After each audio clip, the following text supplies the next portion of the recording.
Today on For the Win, we talk about UFC 217. For the win! He did it!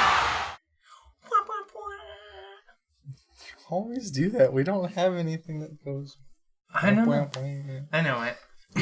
Anyways, alright, cool. So, UFC 217 is today. It is Saturday, November 4th at 1:26 a.m.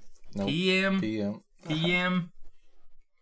I don't know why I said that. This is a pre-fight preview or what? I don't know. Yeah, pre-fight rundown or whatever it is. This we're just gonna talk about it for just a little bit. But we're not gonna talk about the whole card. Although every fight on the main card, I'm looking forward to. I really want to see.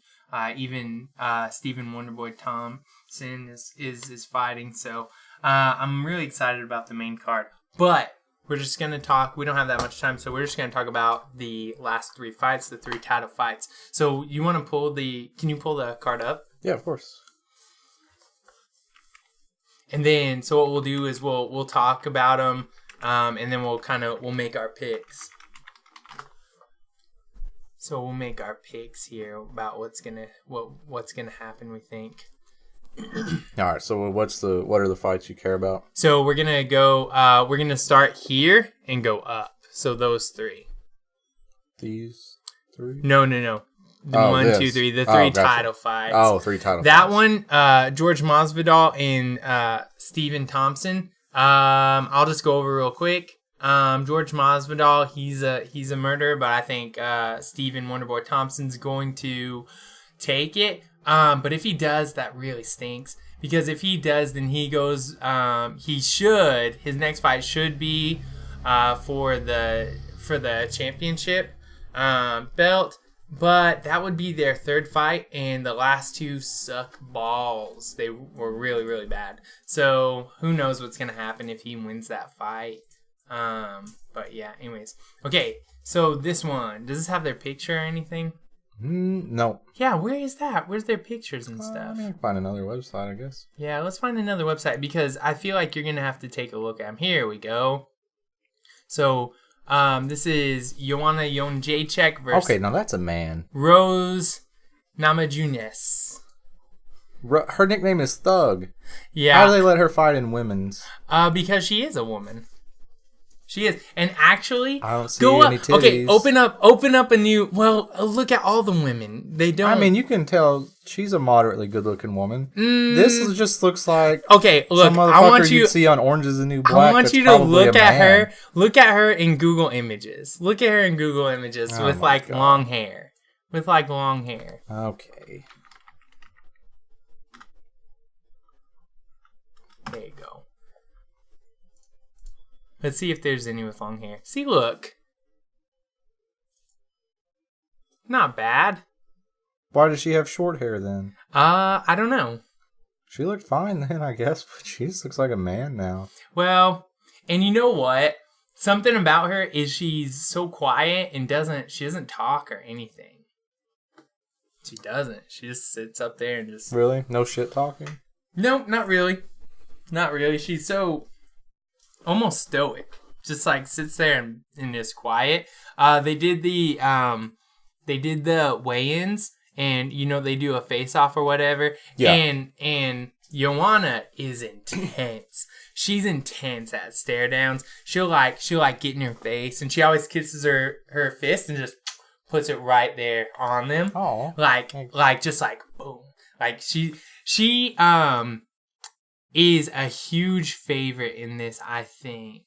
But anyways, so what's going on is this is the strawweight division. She's been champion. If she wins this fight, then she breaks Ronda Rousey's record of title defenses in the women division. Oh, gotcha. So I think she either breaks it or she ties it. One of the two. I think she breaks it though, because she keeps saying that she's gonna make history.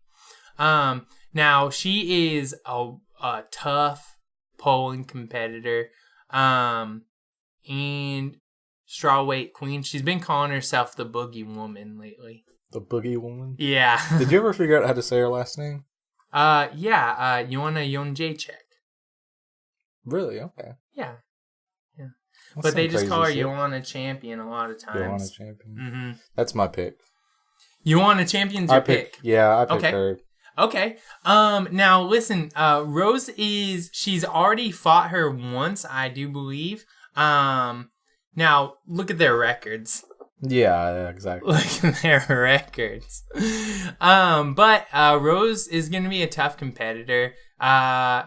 One thing that Joanna keeps saying is even if she, there's no way that she can beat her because she just doesn't have what it takes to be champion. Like I was saying, she doesn't have a real personality. Mm-hmm. She's a tough fighter. She really is a tough fighter. She's gone on a winning streak lately. But she doesn't talk very much. And she's not interesting in media, you know? Oh, I gotcha. She's not interesting in media. So, yeah, I'll pick Joanna because I think she has a lot going for her, and I think she really wants to break the record. And then she says once she beats this, she'll go up in weight, and she's gonna her goal is she wants to be 3-weight champion. So she wants to have the belt in 3 different weight classes and defend in all 3 classes. Wow. Okay. Now, I will say, if there's going to be a title defense knockout in this card, it'll probably be from Joanna. And I'm talking about Rose. Yes, and I'm talking about in this whole card. So once we get to the upper echelon guys, so we got Joanna versus Rose, Garbrandt versus Dillashaw, Bisping, St-Pierre. If there's gonna be a knockout, I think it's from this fight. Oh, gotcha. Yeah. But yeah, so I'm gonna take Joanna on that one as well. I think you're right. I just picked her because she's the most attractive. Oh, yeah. Okay. Here we go. And I don't care what anyone says. To me, this is the main event. We got Cody Garbrandt versus TJ Dillashaw. And I personally just don't like TJ Dillashaw. No, you see, I don't either. And just looking from them, I don't even need to hear your analysis. I'm going to pick Garbrandt. Okay. I like leg tattoos. Okay. He's got a nice beard, a good haircut. This guy just looks like a douchebag. He is, man. That's what I think of him, too. So here's what we're going to go. And I know, so the saying is the MMA gods, right? Mm-hmm. They're the people who pick the winners and losers. They determine the outcome of the fights. The MMA gods don't care about something called MMA math. And so what MMA math is well, this person got beat by this person, and then this person beat that guy, so they should beat that person. Right? Oh yeah. So that's like MMA math. It's almost like if you say this team beat this team, but that team beat that team. So when these two, I got you. Yeah. So it's you can't go based on that because you never know what's gonna happen. You never know how they've improved or anything like that. So Cody Garbrandt right now, he's the champion. Now, TJ Dillashaw, he was a champion, and I know you can't see, but my fingers are up. He was an interim champion. He was an interim champion. So what happened was that the champion of this division got injured, and he didn't fight. So he didn't fight for so long that they had to have an interim fight, which TJ Dillashaw won. So TJ Dillashaw won it. Let me see here. Just take me 1 second.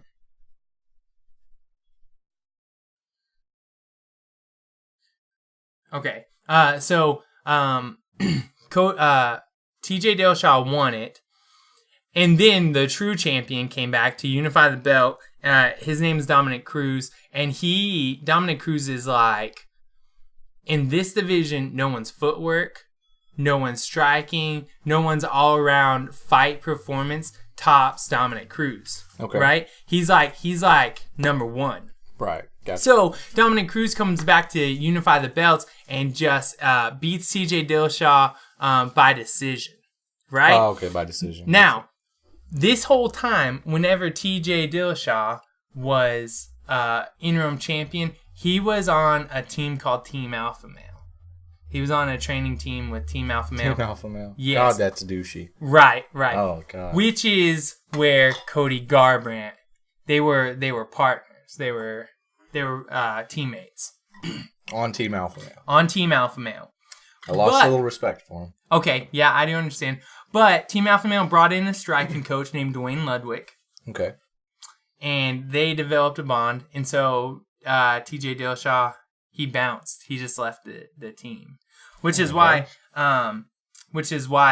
there's such a huge feud. Because both of them have crazy stories about each other, and there's a lot of hard feelings because he left and then talked a bunch of crap about his whole team. Oh, gotcha. Right? And so, anyways, he loses the belt to Dominic Cruz. Dominic Cruz unifies the belts and keeps it. He's the champion in this weight division. And then Cody Garbrandt comes, and he fights Dominic Cruz and embarrasses Dominic Cruz. Embarrasses. I mean, I don't know the future for Cody Garbrandt, but it may as well be the best showing that he ever did. He would knock him down and then just like scratch his head like, what are you doing down there? Or whatever. And he would go, and Dominic Cruz would try and fight him, and he would just duck, and he'd dance around. Oh my God. Dance around. He'd punch him, and then it'd just be like doing like robot dances. And I mean, he embarrassed Dominic Cruz. And so he won the belt, and this is his first title defense. Oh, shit. Okay, first title defense. Yes, against TJ Dillashaw. And so here's the thing. He embarrassed Dominic Cruz, but Dominic Cruz beat TJ Dillashaw. So this is where we're at. Now, keep in mind that this guy right here, Cody Garbrandt, in my opinion, he's a little Mike Tyson. A little Mike Tyson? He's a little Mike Tyson. He is a knockout artist for sure. He's a knockout artist. And so he's been saying to TJ Dillashaw, everyone, like, when we trained together at Team Alpha Male, I knocked you out in the gym. I've knocked you down. I've knocked you out. I'm going to embarrass you. Like, I'm going to hurt you. And then this is when I realized, like, okay, like, before it was all kind of hearsay, because there was no evidence of all of this, one guy saying he's a liar, he's saying he's a liar. And so he said in like a press conference, he said, I knocked you out in the gym and I have video to prove it. And he's like, every day he's like, show the video then. If you got it, show the video. But there's like this unwritten rule where you're not supposed to show practice. So he was just like, forget it. He posted it out on his social media of him knocking him down. So he was like, pop. And he got back. I mean, he didn't get knocked out, but he definitely knocked him down. To where if that happens in this fight and he knocks him down, Cody Garbrandt's jumping on top of TJ Dillashaw and he's gonna murk him. He really will. And so, So now it's like, okay, well, TJ Dillashaw I really don't like him. I really do think he is a snake in the grass. Yeah. Just like Conor McGregor calls him. And he buys into it. He calls himself Killshaw. And the shirt, which is a sweet nickname. It is a cool nickname. That's the only thing cool about him, I feel like. And the thing is he's totally buying into the snake. Like they get to design their shirts that they walk out in, and he's definitely got snake print on his shirt. Really? Yeah, so he's buying into this. He's a snake. But Cody Garbrandt's just like, I'm gonna walk into the tall grass and cut his head off. Damn. So it's gonna be awesome. It's gonna be an interesting fight. One thing is who's gonna want it more. But I'm with you. I'm picking Cody Garbrandt. Yeah, I think it's a no-brainer. He's just obviously more physically attractive. The tattoos are much nicer. I think it's a no-brainer. Yeah. So, there it is. That's it. Last fight. Yep. Michael Bisping versus Georges St-Pierre. So neither one of these are American fighters. So next. No, I'm just kidding. That's it. See you next time. See you next time. Okay, so this is interesting. for a couple of reasons. And one thing that's interesting is the UFC was sold to a promotion company. Okay. So basically what's going on with them is they're trying to figure out, are they an entertainment company or are they a sporting league? Oh, gotcha. What the heck are they? Because they're doing a bunch of fights like this, and which, I mean, are interesting, but basically this, if it's a sport, this is what happens. You win the belt, people fight up the ranks, and then you fight top contender. That's how the sport should work. But they're doing things like this, where Georges St-Pierre hasn't been in almost 5 years. He's been retired for almost 5 years. Oh, right, yeah. This is not his weight class. This is up a weight class. He's a small guy in this for this money fight. That's what they're doing. They're doing these money fights. This is just like it started with Conor McGregor and Nate Diaz with like these money fights, right. where they're not sticking to, okay, this is the champion. Now someone in that weight class works their way up, and then they become number one contender, and they fight. So anyways, Georges St-Pierre, he hasn't been here in dang near 5 years. He's going up a weight class to fight Michael Bisping. So that's the only problem that I have with this fight is he retired, and he retired as champion in the middleweight.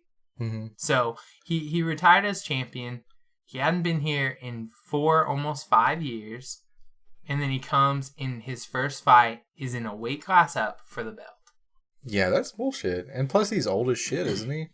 He's getting up there. It should say their age, shouldn't it? I don't know. I thought it said their age. Guess not. I don't know how old they are. But Michael Bisping is old too.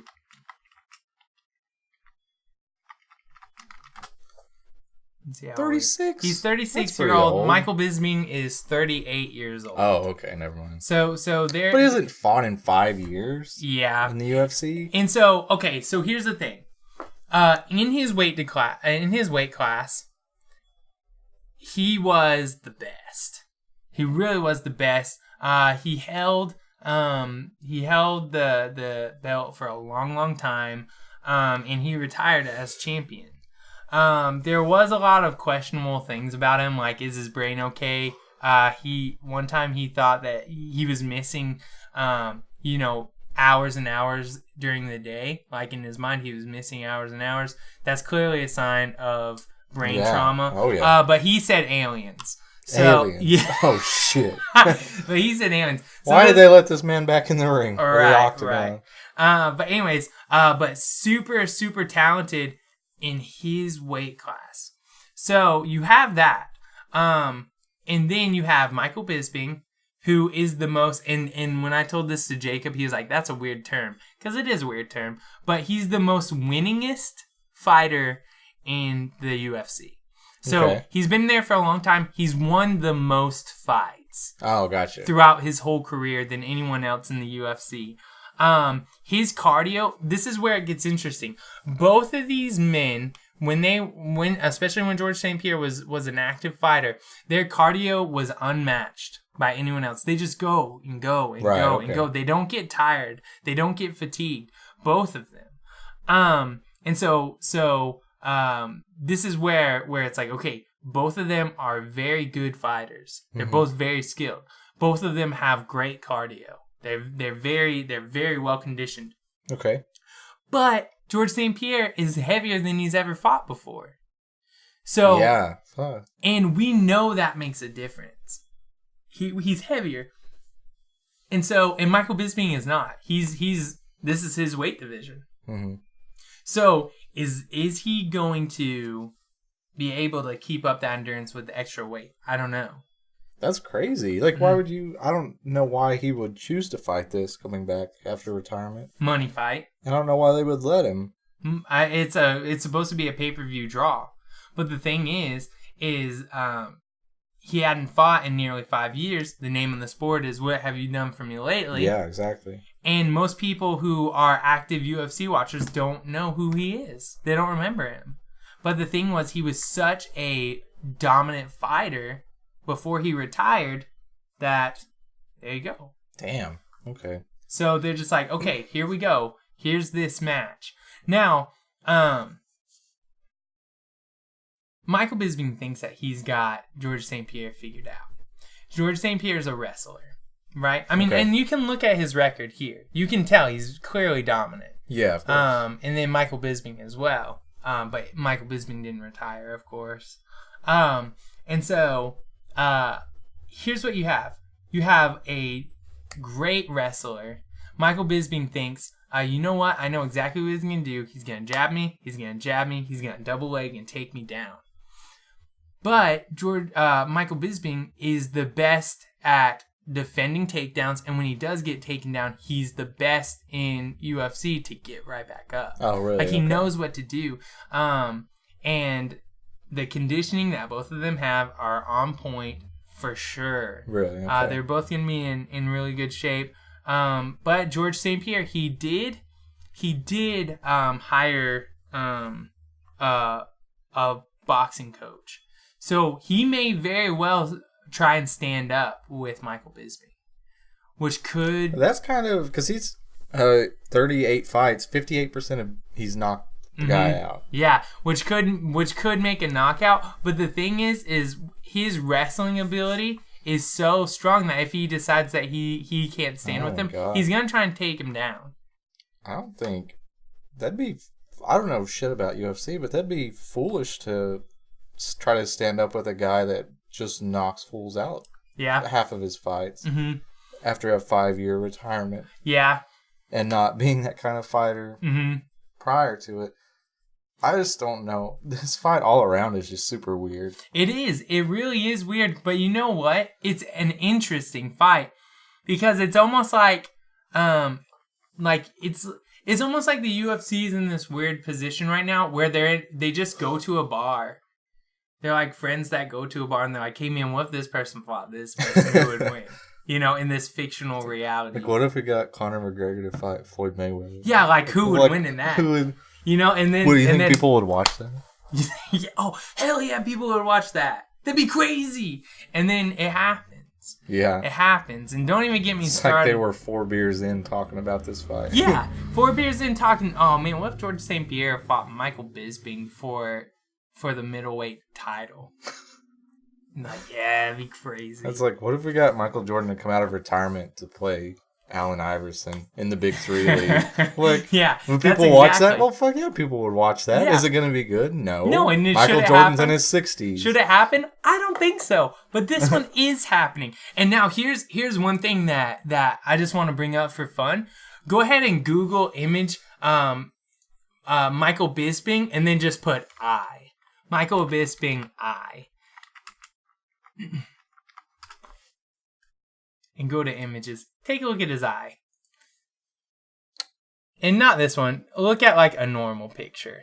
Look at his eye. Gross. Or go to this one right here. There you go. Look at his eye.